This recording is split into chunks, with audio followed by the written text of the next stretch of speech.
بسم اللہ الرحمن الرحیم۔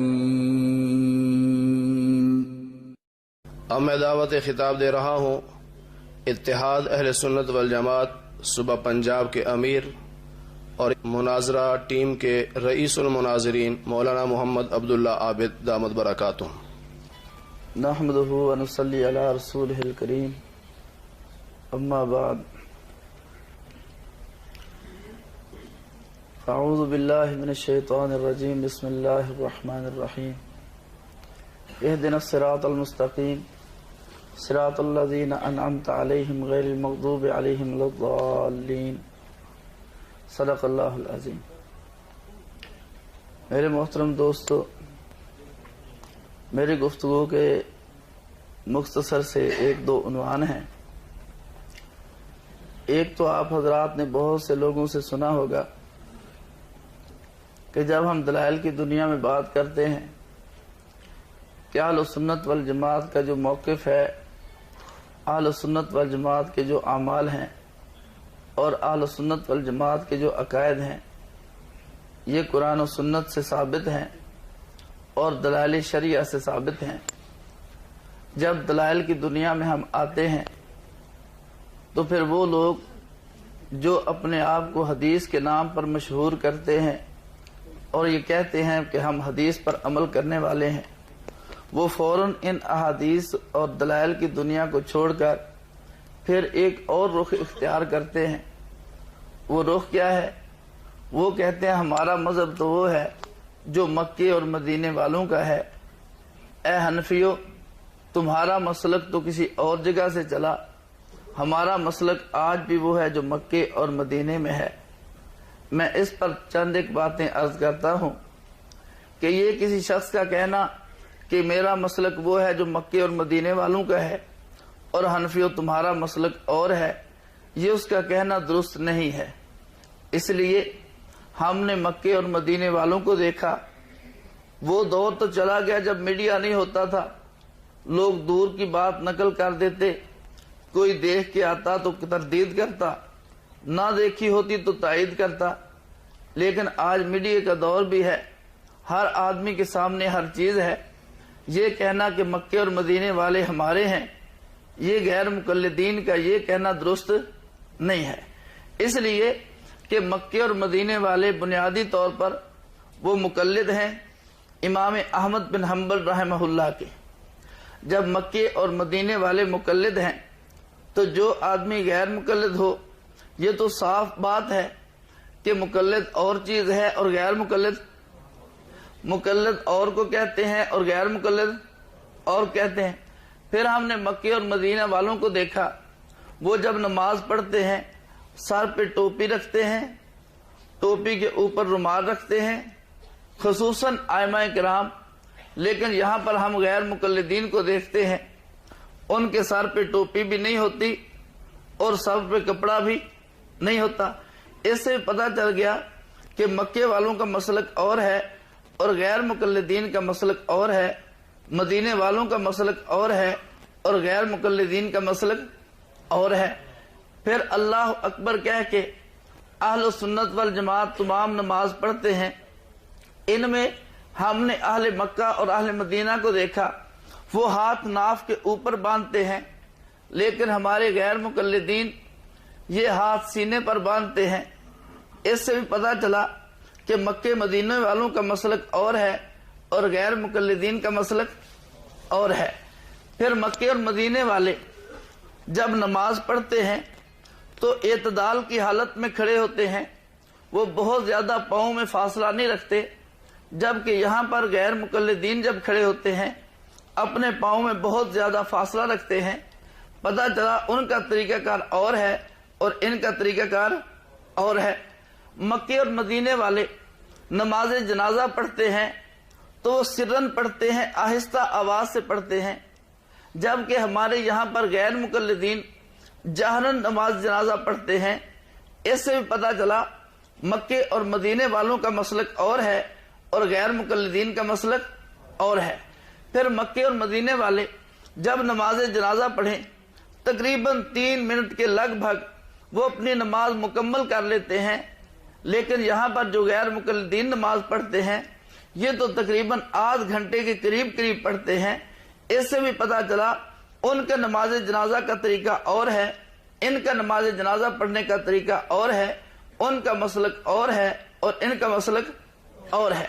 پھر ہم نے دیکھا مدینہ یونیورسٹی کے شورا کے رکن عبد الرحمن بن الحراز، میں نے ان کی کتاب دیکھی کافی المبتدی، اس میں لکھا ہوا تھا نماز پڑھنے کا طریقہ کہ بندہ نماز پڑھے اللہ اکبر کہہ کر ہاتھ ناف کے نیچے باندھے۔ یہ مدینہ یونیورسٹی کی شورا کے رکن کی کتاب، اس میں نماز پڑھنے کا طریقہ یہ لکھا کہ اللہ اکبر کہنے کے بعد ہاتھ ناف کے نیچے باندھے۔ اس سے پتہ چلا کہ اس کا مسلک اور ہے اور ان کا مسلک اور ہے۔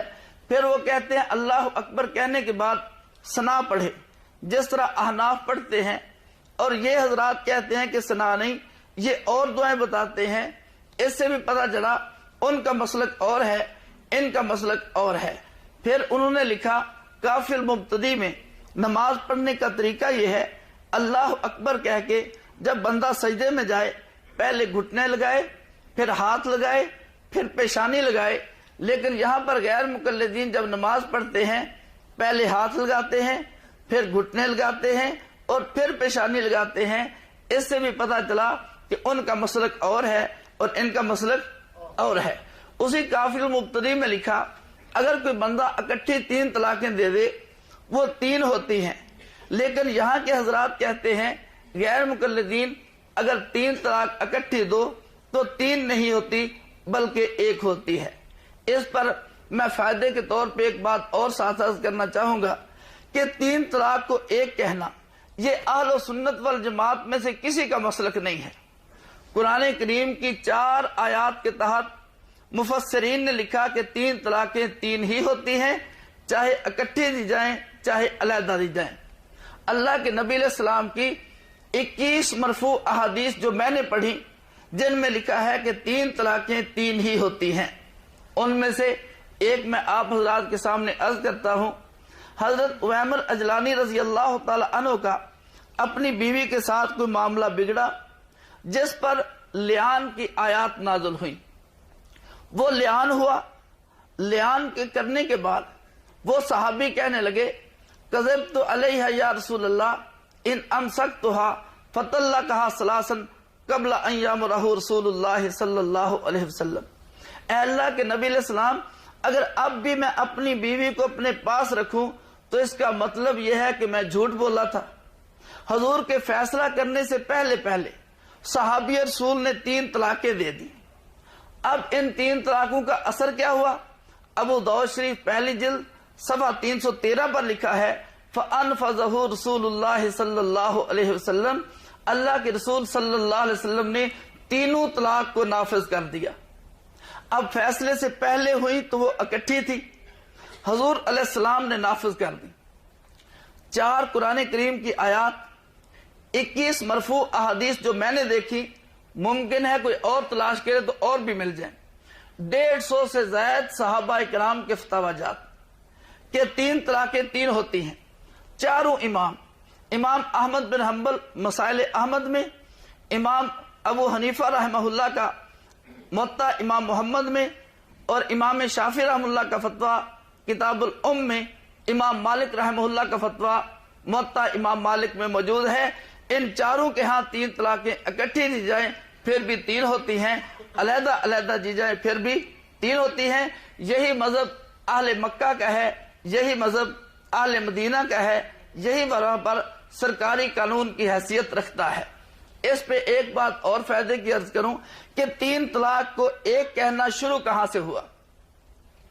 میں نے 17 کتابوں میں دیکھا کہ شیعہ کی مشہور 17 کتابیں میں نے دیکھی جن میں لکھا ہوا تھا کہ 3 طلاقیں 1 ہوتی ہیں۔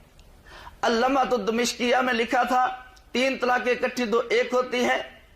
المبسوط میں لکھا تھا 3 طلاقیں اکٹھی 2 1 ہوتی ہے۔ اصل اصول شیعہ میں لکھا تھا 3 طلاقیں اکٹھی 2 1 ہوتی ہے۔ اسی طرح مرزئی مسلک میں بھی یہی ہے، ان میں بھی، ان کے ہاں بھی یہی ہے۔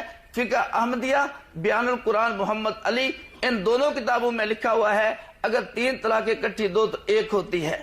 اس لیے میں عرض کر رہا تھا کہ قرآن کریم بھی، نبی پاک صلی اللہ علیہ وسلم کی احادیث بھی، سارے صحابہ اکرام کا فتویٰ، جس سے فتویٰ منقول ہے 3 کے 3 ہونے کا ہے۔ چاروں ائمہ اور مکہ اور مدینہ والے کہتے ہیں کہ 3 طلاق اکٹھی 2 تو پھر بھی 3 ہیں، علیحدہ علیحدہ 2 تو پھر بھی 3 ہیں۔ تو اس سے پتہ چلا اس مسئلے میں بھی مکے والوں کا مذہب اور ہے، مدینے والوں کا اور ہے، اور غیر مقلدین کا اور ہے۔ پھر آپ رمضان المبارک میں دیکھتے ہیں مکے اور مدینے والے 20 رکعت تراویح پڑھتے ہیں، لیکن یہاں پر ہمارے دوست 8 رکعت تراویح پڑھتے ہیں۔ اس سے پتہ چلا ان کا مسلک اور ہے اور ان